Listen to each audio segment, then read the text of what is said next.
and the crowd goes wild. Okay, so the crowd goes wild.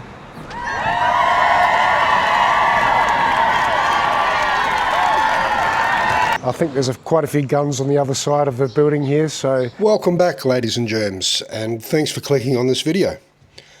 As you would have seen in my previous video, I've reached the southernmost province of Thailand, Yala. As I'd been quite ill for a number of days, I needed to rest and recuperate for a few days in peace and quiet. I found the perfect place in a mountain village, only 36 minutes away from Betong, called He Ping.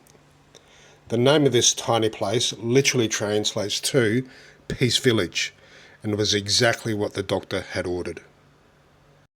A quiet location in a little valley with about 30 or so houses, steeped in its Chinese origins and culture. A decorative arch and the peaceful sounds of a fountain and a nearby creek made for a relaxing 3-day stay. With this only interrupted by locals practicing their singing for an event due, unfortunately, the day I had to leave. This tranquility, however, was nearly lost on me when on day 2 I decided I'd scope out a couple of locations for filming over the next couple of days. I just jumped on my bike without any of my filming equipment and headed for the one location, which was closed due to a minor landslip. Rather than double back and then out to the next location, Google Maps told me it was only 15 minutes away via another route. The short version of this potentially fatal story is I got lost in the dense jungle with no phone signal for directions. After following a 2-lane bitumen road, which turned into a 1-lane concrete road, it continued to devolve into a dirt track, then a steep mountainside jungle trail. Similar to the scenery you can see on the side of this road here, only a lot rougher and more remote. My off-road experience on a bike of any sort is negligible. So when I realised my phone had lost reception, I was quite sick, dehydrated, lost at least 30 minutes in an inhospitable landscape. I became really concerned. This is followed by me dropping my bike 2 times because of my inexperience and not realising traction control was hindering my ability to use the power of my bike when I needed it to climb up the rocky path. To add to the drama, I broke the left foot peg on my bike. Eventually made it back, but I turned a 2-hour ride into a potential 5-hour disaster that I wouldn't return from. Once in Betong, I found out that there are no Honda big bike dealers to obtain a new foot peg for about 250 kilometres. Having said that, if you ever have the need, I recommend your first step would be to visit Pitham Honda, who has somehow found a pair of foot pegs to fit locally. The sourcing, fitting of the foot pegs and tightening up a loose mirror only cost me 200 baht, which I believe is fantastic service. After resting for another day, it was time to finish this epic road trip and get to the Malaysian border. A big bucket list item realised for me after years of dreaming for this moment. Hello from Betong, the southernmost town of Thailand. I am at the border checkpoint. I've made it. I'm here. From the northernmost of Thailand to the southernmost of Thailand, I've finally made the trip. And the crowd goes wild. Okay, so the crowd goes wild. So just after 2 weeks from me leaving my home in Chiang Mai, going back up to the northern border near Myanmar.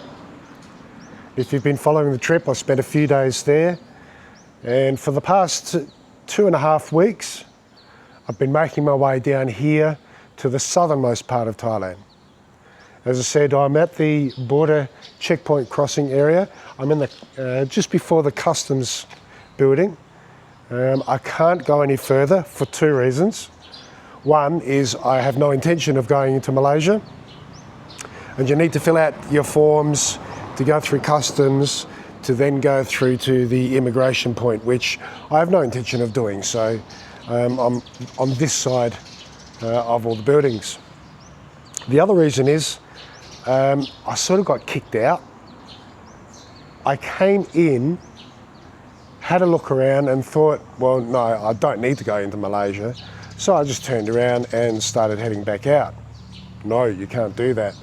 You have to go through the admin area and then come back out on this side of the building, which I didn't realise. So as I started going out, the guy's clapping his hands and way, way, way, way.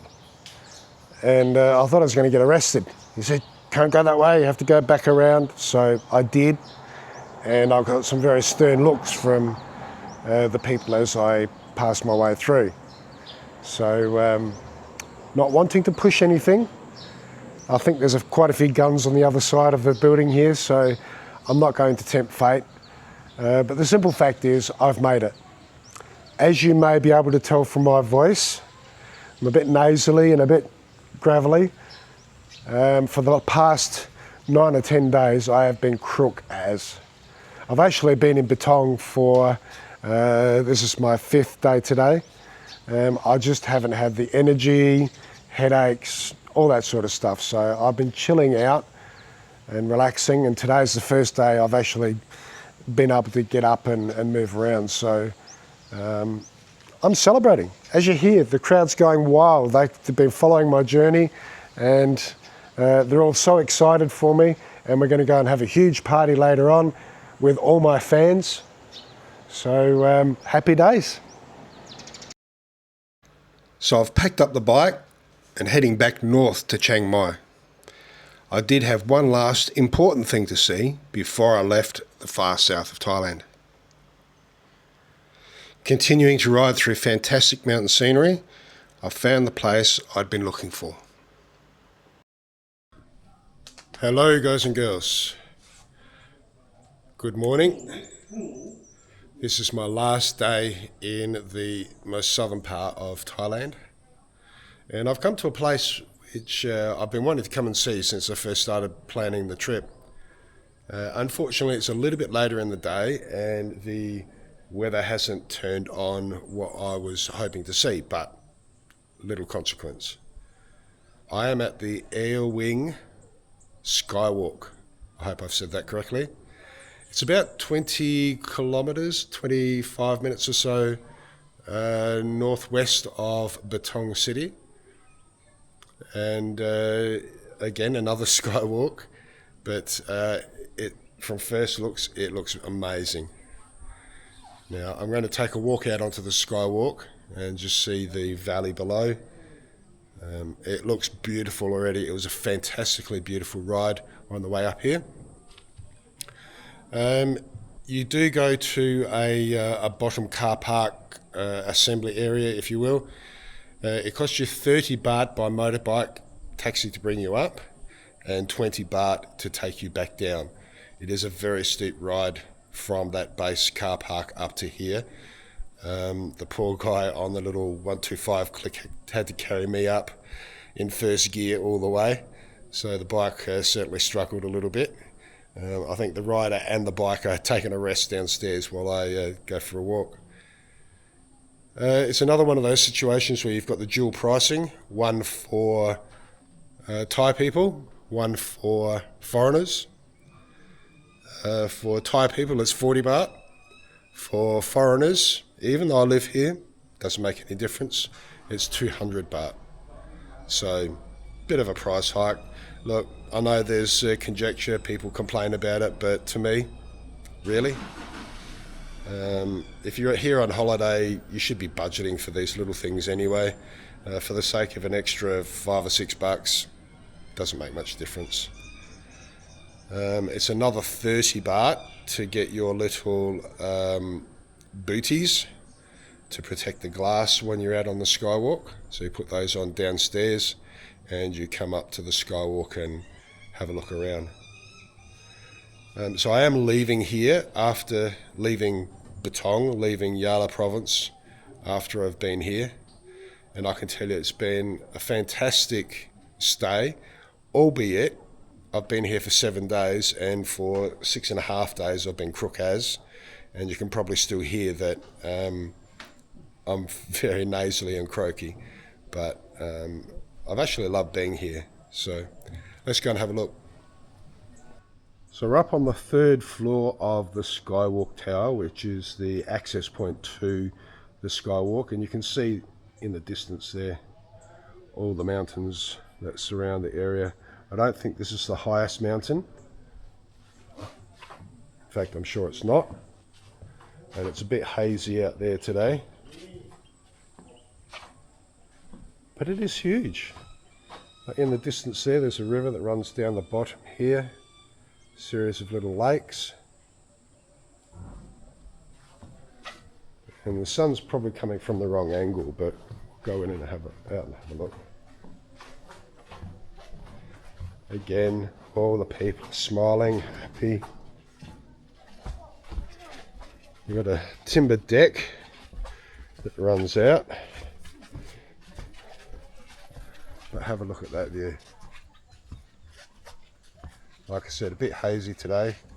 It's called the Air Wing Sea of Mist, but I've come out a bit late today, as usual. It's not a sea of mist, it's the air of mist.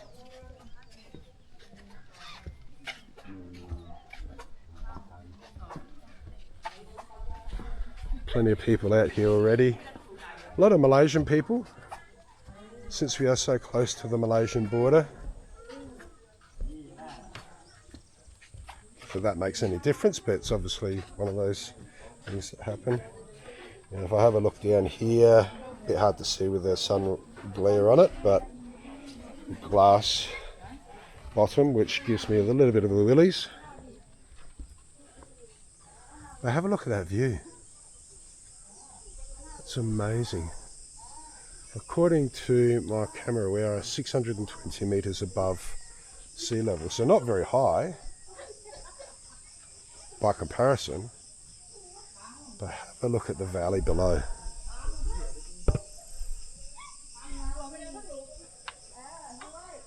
Oh, that's huge. And I've spoken before about driving through all the little villages all through Thailand. But here's a good example, if you can see them down below. All the little villages along the way. You go over a couple little mountains, through a couple little valleys, twists and turns, and after each one of those twists and turns there's a little village that you drive through.